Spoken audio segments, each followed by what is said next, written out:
The AI41 and AI61 are our powered bookshelf speakers, and in this video we're going to tell you the difference between the two. So first, what's a powered speaker? A passive setup includes passive speakers and a receiver or amplifier. The signal goes from your source, like a TV or turntable, to your receiver or amplifier, to the speakers.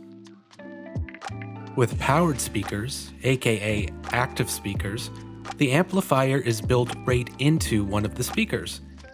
That powered speaker then powers the passive speaker, eliminating the need for an external amplifier. So the AI41 and AI61, what do they have in common and what don't they have in common? The AI-61s are about 5.5 pounds heavier than the AI-41s and come in a larger cabinet. This larger cabinet accommodates a larger 6.5-inch woven glass fiber driver, compared to the AI-41's 5-inch woofer. Both sets of speakers have the same 1-inch soft dome ferrofluid-cooled neodymium tweeters.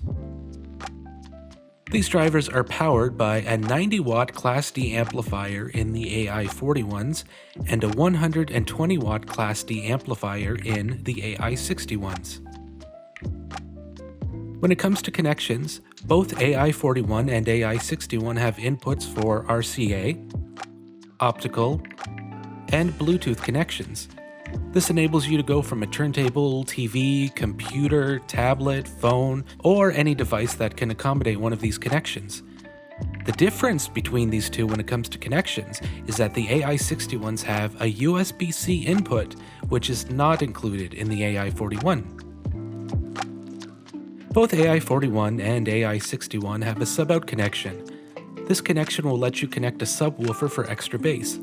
When plugged in, the AI-41 and AI-61 will send any frequencies below 80 Hz to the subwoofer, creating a 2.1 setup. Both AI-41 and AI-61 come with an included remote control. This will control source input, volume, skip forward and back when listening via Bluetooth, change the brightness of the LED, put the speaker into standby mode, and allows you to adjust the built-in EQ which both the AI-41 and AI-61 have.